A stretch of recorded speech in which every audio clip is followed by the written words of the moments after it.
दुनिया के सारे शौक पाले नहीं जाते। दुनिया के सारे शौक पाले नहीं जाते। कांच के खिलौने हवा में उछाले नहीं जाते। परिश्रम करने से जीत हो जाती है आसान।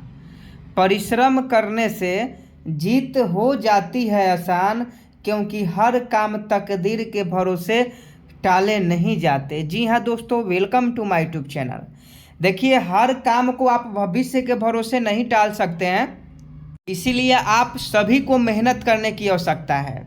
जो आज मेहनत करेगा उसी को कल सफलता मिलेगी, और आप सभी मन लगाकर मेहनत करें और इस बार सिलेक्शन ले लें।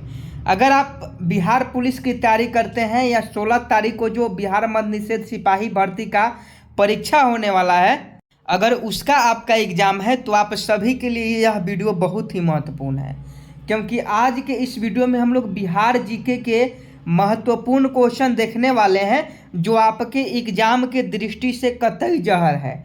और आपके एग्ज़ाम में हर हाल में 2 से 3 क्वेश्चन जो है इस क्लास से पूछे जाएंगे। अधिक भी हो सकते हैं और कम भी हो सकते हैं। तो जितने भी हमारे साथी हैं वो सभी लोग लाइव क्लास से ज़रूर जुड़ जाएं। और अभी तक आप चैनल को सब्सक्राइब नहीं किए हैं तो चैनल को सब्सक्राइब कर बेल आइकन को प्रेस जरूर कर लें, ताकि आने वाली सभी वीडियो का नोटिफिकेशन आप तक पहुंच सके। आज का पहला प्रश्न है, शिशुनाग ने किसे पराजित कर शिशुनाग वंश की स्थापना की? शिशुनाग ने किसे पराजित कर शिशुनाग वंश की स्थापना की? पहला क्वेश्चन यहाँ से स्टार्ट होता है कि शिशुनाग वंश की स्थापना किसने की? तो शिशुनाग ने की। शिशुनाग वंश की स्थापना किसने की? शिशुनाग ने की। किसको पराजित करके किया? तो यह आपका नागदशक को। शिशुनाग ने नागदशक को पराजित कर शिशुनाग वंश की स्थापना की। अगला प्रश्न, पाटलिपुत्र को मगध की अस्थायी राजधानी के रूप में किसने स्थापित किया? पाटलिपुत्र को मगध के अस्थायी राजधानी के रूप में किसने स्थापित किया? क्योंकि पहले क्या होता था कि कोई पाटलिपुत्र राजधानी बना देता था, कोई राजगिरी राजधानी बना देता था, कोई वैशाली राजधानी बना देता था। तो यहाँ 2 नंबर क्वेश्चन आपसे पूछा जा रहा है कि पाटलिपुत्र को मगध की अस्थायी राजधानी के रूप में किसने स्थापित किया? तो 2 का ऑप्शन है कालाशोक, बिल्कुल सही आंसर हो जाएंगे। कालाशोक पाटलिपुत्र को मगध की अस्थायी राजधानी के रूप में स्थापित किया। और कालाशोक किस राजवंश से संबंधित है, किस वंश से संबंधित है कालाशोक, आप कमेंट बॉक्स में जरूर बताइएगा। नेक्स्ट प्रश्न देख लीजिए, 3 नंबर। बाणभट्ट द्वारा रचित हर्ष चरित्र के अनुसार कालाशोक की हत्या चाकू मारकर किसने किया था? सबसे पहला क्वेश्चन कि हर्ष चरित्र किसके द्वारा लिखा गया है? बाणभट्ट के द्वारा लिखा गया है। और बाणभट्ट ने जो रचा है हर्ष चरित्र, इसके अनुसार कालाशोक जो राजा थे उसकी हत्या चाकू मारकर किसी ने कर दिया था। वह कौन किया था? तो 3 का जो सही जवाब हो जाएगा यह महापद्मानंद हो जाएगा। महापद्मानंद जो थे वह कालाशोक की हत्या चाकू मारकर कर दिया था। देखिए, यह हर चरित्र के अनुसार बताया जा रहा है, और हर चरित्र के लेखक बाणभट्ट जी हैं। नेक्स्ट प्रश्न, अजात शत्रु ने किस राज्य के साथ युद्ध में प्रथम बार शिलाकंटक तथा रथ मूसल जैसे नवीन शस्त्रों का प्रयोग किया था? तो 4 का सही जवाब दीजिएगा। तो 4 का ऑप्शन हो जाएगा वजीज। अजात शत्रु ने वजीज राज्य के साथ युद्ध में प्रथम बार शिलाकंटक और रथ मूसल जैसे नवीन शस्त्रों का प्रयोग किया था। ऑप्शन ए वजीज संघ बिल्कुल सही आंसर हो जाएगा। नेक्स्ट प्रश्न 5 नंबर है, निम्न में कौन सा महाजनपद गणतंत्र था? निम्न में कौन सा महाजनपद गणतंत्र था? तो 5 का सही जवाब ऑप्शन सी वजीज हो जाएगा। आप सभी जानते हैं कि वैशाली वजीज संघ की जो राजधानी थी वो वैशाली थी, और वजीज संघ जो था वह गणतंत्र था, महाजनपद गणतंत्र था। तो ऑप्शन सी वजीज बिल्कुल सही आंसर हो जाएगा। प्रश्न देख लीजिए, आदि मानव के निवास के आरंभिक साक्ष्य बिहार के में कहाँ से प्राप्त हुई थी? आदि मानव के निवास के आरंभिक साक्ष्य बिहार में कहाँ से प्राप्त हुई थी? तो 6 का ऑप्शन डी हो जाएगा, मुंगेर और नालंदा। आदि मानव के निवास के आरंभिक साक्ष्य जो थे वह बिहार में मुंगेर और नालंदा से प्राप्त हुए थे। 1 नंबर का क्वेश्चन है, याद रखिएगा। जो लोग बिहार दरोगा की तैयारी करते हैं उनके लिए भी यह वीडियो बहुत ही महत्वपूर्ण है, तो आप सभी ध्यान से देखिए और लाइक नहीं किए हैं तो लाइक करते रहिए। 7 नंबर क्वेश्चन देख लीजिए, बिहार सहित पूर्वी भारत में आर्यों का आगमन हुआ था। आपको बताना है कि बिहार सहित पूर्वी भारत में आर्यों का आगमन कब हुआ था? तो इसका सही जवाब उत्तर वैदिक काल में। उत्तर वैदिक काल में पूर्वी भारत से यानी मध्य एशिया से आर्य जो थे वह भारत में आए थे। नेक्स्ट प्रश्न देख लीजिए, बिहार प्रांतीय किसान सभा की स्थापना किसके द्वारा किया गया था? हर एग्जाम में पूछा गया प्रश्न है और कटई जहर प्रश्न है, तो 8 का सही जवाब बताइएगा। 8 का ऑप्शन है स्वामी सहजानंद सरस्वती। बिहार प्रांतीय किसान सभा की स्थापना स्वामी सहजानंद सरस्वती के द्वारा किया जाता है। कमेंट बॉक्स में जरूर बताइएगा कि कब किया गया। अगला प्रश्न देख लीजिए, ईरानी यात्री अब्दुल लतीफ किस मुगल शासक के शासनकाल में बिहार आया था? 1 नंबर का क्वेश्चन है, ईरानी यात्री अब्दुल लतीफ किस मुगल शासक के शासनकाल में बिहार आया था? तो 9 का ऑप्शन डी अकबर हो जाएगा। 9 का क्या हो जाएगा? ऑप्शन डी अकबर बिल्कुल सही जवाब हो जाएगा। अगला प्रश्न देख लीजिए, बिहार के किस उपनवाब ने की अफगानों ने हत्या कर दी थी?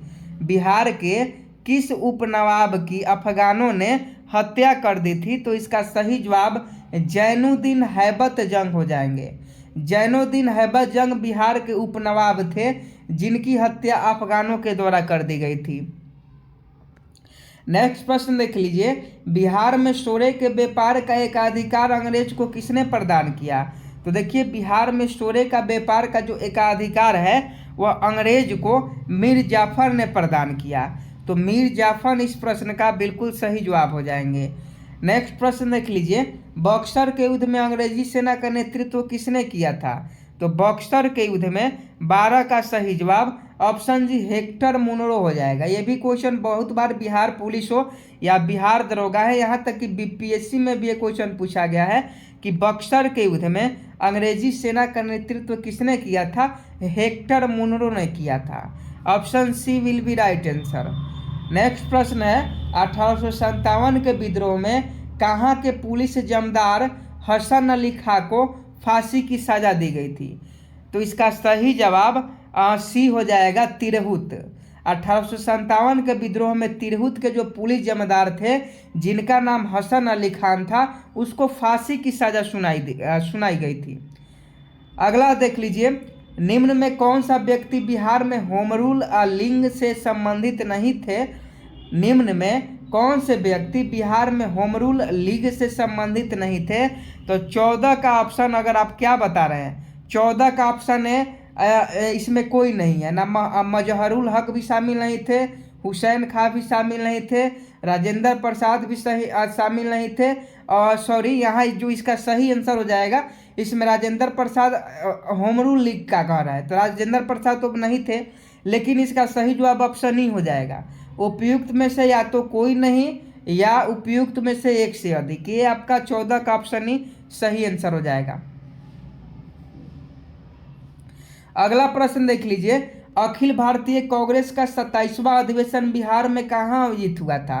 तो 37 नंबर का जो अधिवेशन था कांग्रेस का, अखिल भारतीय कांग्रेस का, यह अधिवेशन गया में हुआ था। और इसका जो नेतृत्व किसने किया था आप कमेंट बॉक्स में हमें जरूर बताइएगा, क्योंकि कतई जहर प्रश्न है। इसका नेतृत्व जो है किसने किया था, कमेंट बॉक्स में छाप दीजिएगा।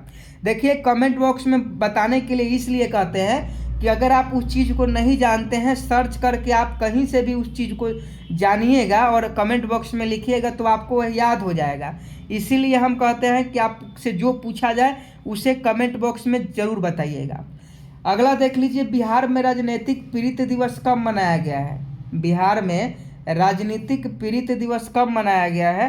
तो 16 का ऑप्शन है 10 अगस्त 1929 हो जाएगा। 10 अगस्त 1929 को बिहार में राजनीतिक प्रिय दिवस मनाया जाता है। तो इसका सही जवाब ऑप्शन ए हो जाएगा। नेक्स्ट प्रश्न पूछा जाएगा आपके एग्जाम में। 1934 में पटना में स्थापित बिहार सोशलिस्ट पार्टी के सचिव कौन थे? सबसे पहले जान लीजिए कि पटना में स्थापित होने वाला जो पार्टी था वह बिहार सोशलिस्ट पार्टी था, जिसकी स्थापना 1934 में की गई थी।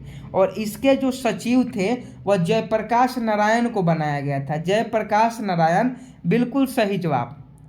अगला देख लीजिए, मुंगेर में सविनय अवज्ञा आंदोलन का नेतृत्व किसने किया था? 18 नंबर प्रश्न का सही जवाब बताइए। तो 18 का ऑप्शन सी श्री कृष्ण सिंह, जो बिहार के प्रथम मुख्यमंत्री थे, यही मुंगेर में सविनय अवज्ञा आंदोलन का नेतृत्व किया था। तो 18 का ऑप्शन सी बिल्कुल सही आंसर हो जाएगा। बिहार प्रदेश कांग्रेस कमेटी के प्रथम अध्यक्ष कौन थे?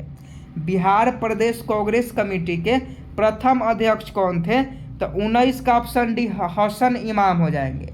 हसन इमाम जो थे वह बिहार प्रदेश कांग्रेस कमेटी के प्रथम अध्यक्ष थे।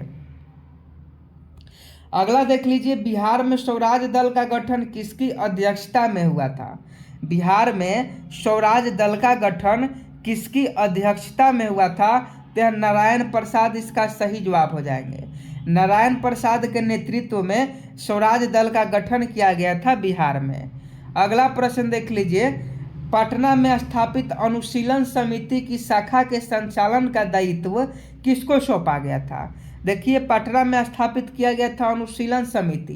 कब किया गया था? कमेंट बॉक्स में आप जरूर बताइएगा। और इसका जो संचालन का दायित्व था वह किसको सौंपा गया था? तो यह सचिंद्र नाथ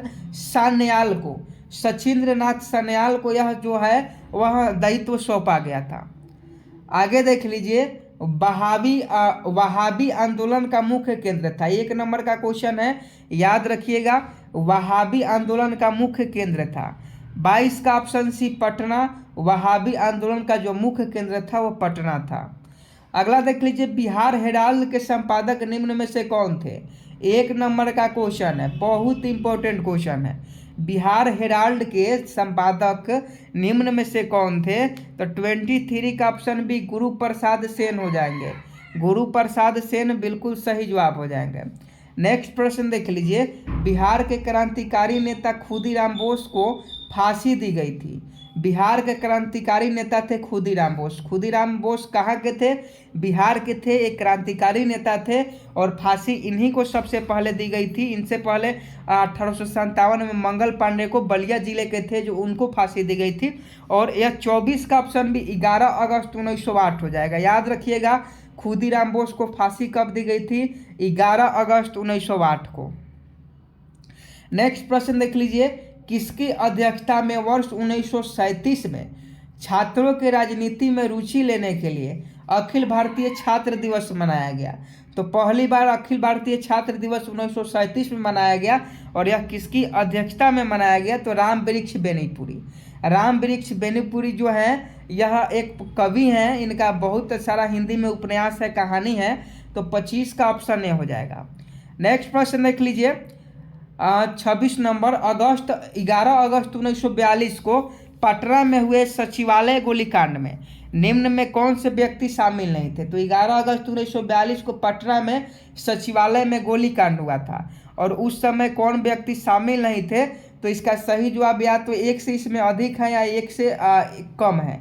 तो उपयुक्त में से कोई नहीं है, उपयुक्त में से 1 से अधिक बिल्कुल सही जवाब हो जाएगा। नेक्स्ट प्रश्न देख लीजिए, 2011 के जनगणना के अनुसार बिहार के किस जिले का लिंग अनुपात सर्वाधिक है? कतई जहर प्रश्न है और आपको याद रखना होगा कि 2011 के जनगणना के अनुसार बिहार के किस जिले का लिंग अनुपात सर्वाधिक है? 27 का ऑप्शन सी गोपालगंज हो जाएगा। गोपालगंज जिला जो है उसका लिंग अनुपात सर्वाधिक है 2011 के जनगणना के अनुसार। अभी जनगणना 2022 का होगा, तब फिर से आपको पढ़ना होगा। देख लीजिए, जनसंख्या घनत्व की दृष्टि से भारतीय राज्यों तथा केंद्र शासित प्रदेशों में बिहार का स्थान कौन सा है? तो 28 का ऑप्शन डी छठा हो जाएगा। जनसंख्या घनत्व का पूछा जा रहा है। जनसंख्या की दृष्टि से तो ये 2 नंबर पर है, लेकिन जनसंख्या घनत्व के मामले में छठा स्थान पर है। निम्न में कौन बिहार के प्रथम राज्यपाल थे? देखिए बिहार के प्रथम जो मुख्यमंत्री थे श्री कृष्ण सिंह थे, और बिहार के प्रथम जो राज्यपाल थे वह कौन थे, तो यह आपका जयराम दास दौलत राम। जयराम दास दौलत राम जो थे वह बिहार के प्रथम राज्यपाल थे। प्रसिद्ध सीताकुंड का संबंध किस जिले से है? प्रसिद्ध सीताकुंड का संबंध किस जिले से है? तो मुंगेर से है। प्रसिद्ध सीताकुंड का संबंध किस जिले से है? मुंगेर से है। बिहार के किस जिले में तराई मिट्टी की सर्वाधिक बहुलता पाई जाती है? तो बिहार का जो जिला है पश्चिमी चंपारण, जहाँ के मनीष कश्यप है, बिहार के पश्चिमी चंपारण जिले में तराई मिट्टी की सर्वाधिक बहुलता पाई जाती है। कारण है कि वहाँ हर साल बाढ़ आता है। नेक्स्ट प्रश्न है, किस लोक नृत्य का संबंध बिहार से नहीं है? आपको बताना है कि किस लोक नृत्य का संबंध बिहार से नहीं है। तो देखिए जोगीरा भी बिहार का लोक नृत्य है, झिझिया भी, लेकिन इसका सही जवाब ऑप्शन नहीं हो जाएगा उपयुक्त में से कोई नहीं या उपयुक्त में से एक से अधिक। तो इसका सही आंसर यही होगा, क्योंकि इसमें 2 है तो उपयुक्त में से अधिक हो जाएगा। रामधारी सिंह दिनकर का संबंध किस जिले से था? देखिए राष्ट्र कवि जिसे हम लोग कहते हैं राष्ट्र कवि, वह बिहार के ही थे। और वह किस जिले से थे? तो यह बात याद रखिएगा, ये जो थे यह बेगूसराय जिले के थे। रामधारी सिंह दिनकर बेगूसराय जिले के थे। इनकी प्रमुख रचना बहुत है और ये एक राष्ट्र कवि के इनको उपाधि दी गई है। आगे देख लीजिए, मुख्यमंत्री कन्या विवाह योजना के अंतर्गत बिहार में लड़की के परिवार वाले को शादी के समय कितनी राशि सहायता के रूप में दी जाती है? तो 34 का सही जवाब ऑप्शन है 5,000 रुपया। बताइए 5,000 रुपया मिलता है शादी के रूप में और ये सहायता दे रहे हैं। नेक्स्ट प्रश्न देख लीजिए, बिहार में जिला परिषद की कुल संख्या कितनी है? बिहार में जिला परिषद की कुल संख्या कितनी है? तो जितना जिला होगा उतना ही जिला परिषद की संख्या होगी। तो 38 बिल्कुल सही जवाब। पटना नगर निगम की स्थापना कब की गई थी? अभी नगर निगम में मेयर का चुनाव है नगर पालिका में, और यहाँ आपको बताना है कि पटना नगर निगम की स्थापना किस वर्ष की गई थी? तो यह आपका 1952 में किया गया था। नेक्स्ट प्रश्न देख लीजिए, संविधान के किस अनुच्छेद के तहत महाधिवक्ता को विधानसभा में बोलने तथा कार्यवाही में भाग लेने का अधिकार है, परंतु मत देने का अधिकार नहीं है? 1 नंबर का क्वेश्चन है, लिख लीजिए या स्क्रीनशॉट ले लीजिए। संविधान के किस अनुच्छेद के तहत महाधिवक्ता को विधानसभा में बोलने तथा कार्यवाही में भाग लेने का अधिकार है, परंतु मत देने का अधिकार नहीं है? तो 37 का ऑप्शन सी अनुच्छेद 177 हो जाएगा। अनुच्छेद 177 सही जवाब। अगला प्रश्न देख लीजिए, राज्य विधानमंडल के अंग होते हैं, राज्य विधानमंडल के अंग होते हैं, तो 38 का ऑप्शन सी विधान परिषद हो जाएंगे। राज्य विधानमंडल के जो अंग होते हैं वो MLC होते हैं, विधान परिषद होते हैं। राज्य उच्च न्यायालय के अंतर्गत अभिलेख न्यायालय का उल्लेख किया गया है। राज्य उच्च न्यायालय के अंतर्गत अभिलेख न्यायालय का उल्लेख किस आर्टिकल में किया गया है? तो यह अनुच्छेद 215 में किया गया है। आर्टिकल नंबर 215 में राज्य उच्च न्यायालय के अंतर्गत अभिलेख न्यायालय का उल्लेख आपको मिल जाता है। नेक्स्ट प्रश्न है, बिहार विधान परिषद में सीटों की संख्या वर्तमान में कितनी है? तो देखिए बिहार विधान परिषद में सीटों की जो वर्तमान में संख्या है वह आपका 75 है। 75 सही जवाब हो जाएगा। नेक्स्ट प्रश्न देख लीजिए, बिहार में श्री कृष्णा सिंह के नेतृत्व में मंत्रिमंडल का गठन कब हुआ था? तो बिहार के प्रथम मुख्यमंत्री श्री कृष्ण सिंह थे। सविनय अवज्ञा आंदोलन में मुंगेर से नेतृत्व किए थे। और 41 का जो सही जवाब हो जाएगा ऑप्शन ए हो जाएगा 20 जुलाई 1937। राज्यपाल को शपथ कौन दिलाता है? राज्यपाल को शपथ कौन दिलाता है दोस्तों? तो राज्यपाल का शपथ राज्य के मुख्य न्यायाधीश दिलाते हैं और राष्ट्रपति को शपथ सर्वोच्च न्यायालय के मुख्य न्यायाधीश दिलाते हैं। तो याद रखिएगा। ब्राह्मणी पहाड़ी बिहार के किस जिले में है? बताइए, अभी तक हम ये पहाड़ी का नहीं जान रहे थे कि ब्राह्मणी पहाड़ी, यही अगर परीक्षा में पूछ देता तो आप लोग गलत करते, क्योंकि ना हम जानते हैं ना आप जानते हैं। तब ब्राह्मणी पहाड़ी याद कर लीजिए, हम भी याद कर लेते हैं। इसका सही जवाब गया हो जाएगा। ब्राह्मणी पहाड़ी जो है वह गया जिले में है। नेक्स्ट प्रश्न देख लीजिए, 2021 में प्रसिद्ध कलरव महोत्सव का आयोजित किस अभयारण्य में किया गया था? 2021 में प्रसिद्ध कलरव महोत्सव का आयोजन किस अभयारण्य में किया गया था? तो ये जो अभयारण्य था नागा नकटी पक्षी अभयारण्य, नागा नकटी पक्षी अभयारण्य में किया गया था। ये भी बिहार में है। बिहार के किस जिले में है आप कमेंट बॉक्स में जरूर बताइएगा। प्रसिद्ध राजगीर रोपवे का निर्माण किस देश के सहयोग से किया गया है? प्रसिद्ध राजगीर रोपवे का निर्माण किस देश के सहयोग से किया गया है? तो 45 का ऑप्शन सी हो जाएगा, जापान के सहयोग से। आगे देख लीजिए, प्रसिद्ध तीर्थ स्थल थावे किस जिले में है? थावे तो आप सभी लोग गए हैं। थावे जो है गोपालगंज जिले में है। थावे ऑप्शन डी गोपालगंज जिले में हो जाएगा। गोपालगंज जिले में थावे बहुत ही दार्शनिक स्थल है, धार्मिक स्थल है। आप जरूर जाइए, अभी तक आप नहीं गए हैं तो। बिहार का सबसे लंबा राष्ट्रीय राजमार्ग, बोलिए 1 नंबर का क्वेश्चन, जो बताएगा 1 नंबर पाएगा। NH-31 बिल्कुल सही जवाब। बिहार का सबसे लंबा राष्ट्रीय राजमार्ग नेशनल हाईवे 31 है। बिहार में सर्वप्रथम रेल परिवहन की शुरुआत कब की गई थी? तो 48 का ऑप्शन सी 1807 से 62 में किया गया था। नेक्स्ट प्रश्न, प्रधानमंत्री नरेंद्र मोदी द्वारा पटना में मेट्रो प्रोजेक्ट का शिलान्यास कब हुआ था? आप सभी जानते हैं कि पटना में मेट्रो बनने वाला है, अभी काम चल रहा है। लेकिन बिहार में तो जन्मे करते हैं, कभी मेट्रो का सामान चोरी हो जाता है। कुछ दिन पहले गंगा दियारा क्षेत्र से आया सब और 10-20 क्विंटल उठा के लेके चला गया सब। तो 39 का ऑप्शन में 17 फरवरी 2019 को ही मेट्रो प्रोजेक्ट का शुभारंभ जो थे वो प्रधानमंत्री नरेंद्र मोदी के द्वारा किया गया था। आज का लास्ट क्वेश्चन 50 नंबर है और बिहार के कुल सीमावर्ती जिलों की संख्या कितनी है? आपको यह होमवर्क है और आप सभी कमेंट बॉक्स में इस प्रश्न का सही जवाब बताइएगा। और देखिए, आज का क्वेश्चन और आज का क्लास तो बहुत ही महत्वपूर्ण था।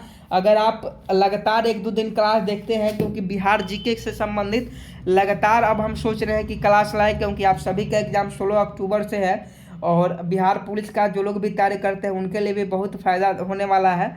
तो आप सभी ज़्यादा से ज़्यादा इस वीडियो को शेयर कीजिए, क्योंकि आप लोग रिस्पॉन्स नहीं दीजिएगा। देखिए, बहुत सारे बच्चे वीडियो को देखते हैं लेकिन लाइक नहीं करते हैं और ना ही चैनल को सब्सक्राइब करते हैं। तो दोस्तों, हम इतना मेहनत आखिर क्यों कर रहे हैं? हम भी कर रहे हैं कि आप हमें सपोर्ट कीजिएगा। अगर आप हमें सपोर्ट नहीं कीजिएगा तो फिर हमारे मेहनत का कोई फ़ायदा नहीं है। तो आप जितना हो सके लाइक कीजिए, सभी ग्रुप में एक बार तो शेयर कीजिए यार। कितना ग्रुप है बिहार पुलिस के, उसमें शेयर कीजिए। और चैनल पर जो लोग नए हैं चैनल को सब्सक्राइब कर बेल आइकन को प्रेस जरूर कर दीजिए।